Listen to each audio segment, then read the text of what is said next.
What's going on, guys? Welcome back to my channel. Today's video is the movies are coming for October of 2023, where I let you know what movies are currently scheduled to be released in theaters the following month. Now, keep in mind when I do put out these videos and I talk about these movies, I mainly focus on the bigger releases. So if you know of any smaller films or any independent movies that will be coming out, then please share the information and comment down below. So for the month of October with the larger releases, we really don't have many. There's only 6. So we're going to start off with October 6th. We are getting a huge brand new release, only this brand new release on October 6th, and that is The Exorcist Believer. Now, this movie was originally scheduled for the following Friday, which is Friday the 13th. Very appropriate for a horror film to come out on this date. However, another project, dare I say project, decided to come out on the same date, so Blumhouse kind of got a little bit nervous and they moved up The Exorcist by 1 week. So The Exorcist Believer is coming to us from Blumhouse, and also it is directed by David Gordon Green. Now, I'm kind of a little bit nervous about The Exorcist Believer because with it being directed by David Gordon Green, if you guys are not familiar, he recently put out the most recent Halloween trilogy, 2018 Kills and Ends. Personally, for me, with that trilogy, only one out of those 3 movies I was extremely happy with. And it did have faults here and there, but for the most part, I enjoyed 2018. Kills was just okay, and Ends, in my opinion, was just not good at all. It was all over the place and very confusing. So when it was announced that David Gordon Green was now planning a trilogy for The Exorcist, I know a lot of people got extremely nervous. However, I've seen the trailer for this movie numerous times. Now, this is not a complete remake of the original film. I'm not sure anyone would ever dare to do that because that's such a classic horror film. You don't really touch that as far as remaking it.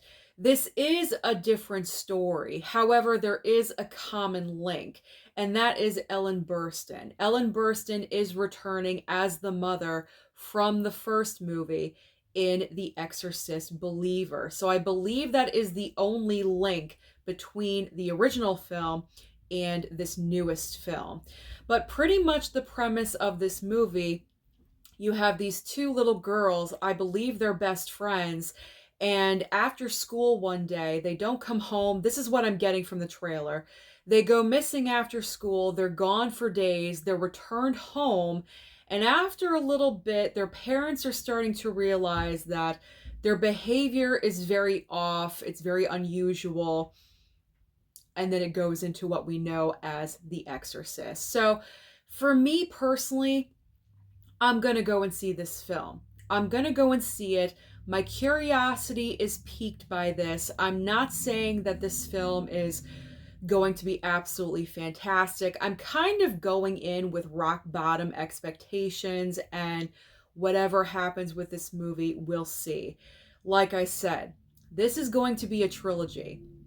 So I already know it's probably going to end on a cliffhanger. That will not be a surprise. It's not going to be a complete closeout of a story. But I'm kind of just curious. Why does every property, it seems nowadays, has to be a trilogy? It doesn't have to. Whatever happened to one-off movies? That's what I want to know. But come October 6th, I will be at the theater watching The Exorcist Believer. I've seen the trailer so many times, I might as well just go and see the movie at this point. Comment down below and let me know your thoughts about The Exorcist Believer. Are you going to see this movie at the theater? All right, let's move on to our next date, which I did mention already. It is Friday the 13th, and we've got Taylor Swift. The power, the magic that is Taylor Swift. Her current concert tour is being put out as a concert movie, and this thing is selling out like crazy. Now, personally for myself, I'm not going to go and see this. I'm not a Swiftie. I'm not a huge fan of Taylor Swift. Do I occasionally enjoy a song? Sure, no problem. But I'm not a hardcore fan. But let me tell you something. At my local movie theater, because just out of curiosity, I've gone into the AMC app and I've looked at the reservations. And just on day one, every single showing, pretty much, for Taylor Swift's concert movie is completely sold out. I would not be surprised if Little Miss Taylor Swift was the #1 box office draw for the entire month of October, because it is just crazy how dedicated her fans are. I'm actually jealous. I would love to have, I mean, I do have dedicated people, but she has like a mass. Like it's unbelievable to me how her fans are so dedicated to her. Anything she touches, they go, they see, they want, they watch. It's actually pretty incredible. So I'm looking forward to seeing the box office numbers after that weekend. So that weekend watch is going to be extremely interesting. There's another film opening on this date. Kind of foolish, because this movie is going up against the huge messiah of Taylor Swift, but it is called Anatomy of a Fall. Now, this is a smaller film, but it is mentioned on my AMC app, so I'm going to go ahead and mention it here. Pretty much the premise of this film is you have this couple, I believe with children, one child, something like that. The father has an accident, so called, and it's kind of being investigated. He passes away and his death is being investigated. Was it an accident? Was it murder? Was it suicide? It's one of those stories where the police are getting involved. A detective is questioning the spouse. It's kind of like I hate to say murder mystery, but it's just the mystery surrounding the circumstances of the death. So, like I said, I'm not expecting much from this movie, unfortunately, because of the timing. You are going up against Taylor Swift. I'm not seeing a huge box office draw for Anatomy of a Fall, unfortunately. But it does sound like a movie that I would possibly enjoy. I kind of like drama, thrillers like that, questioning things. So maybe possibly in the future, or if I miss it at the theater, then I'll catch it on streaming. All right, the following week, this is a big week because October 20th, we are getting the latest from Martin Scorsese, Killers of the Flower Moon. I have seen this trailer so many times. So many times. I feel like it's played before every single movie that I've gone to see for the past 2 months, and I'm excited. Does it have a long run time? Yes, it does. About 3.5 hours. But don't let a long run time deter you. Is that the right word? Scare you? I don't know. Don't let a 3.5 hour runtime prevent you from going to the theater to see something that could be incredibly amazing. I know it is a long runtime, but if you're fully engrossed in the movie and in the story and what's happening, you don't feel it. Trust me, Avengers Endgame, I didn't feel a 3 hour runtime. And I certainly didn't feel the 3 hour runtime with Oppenheimer. So I'm just asking all of you out there, don't just dismiss a movie, especially Killers of the Flower Moon, just because it's a long runtime. Because it's Scorsese, it's Leo, it's Robert De Niro. It looks amazing. I'm very much into this story. I think it's going to be a big award season contender this year, and I'm excited about it, if you could not tell.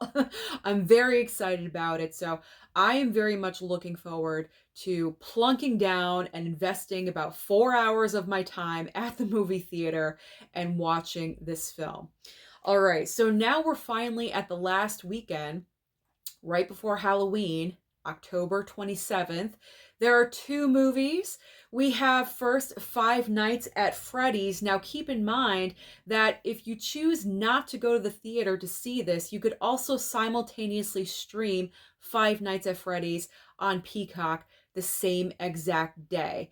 Because that is the weekend before Halloween, if you guys are busy with the kids and everything, then it may be more convenient to stream it. I'm just letting you guys know that.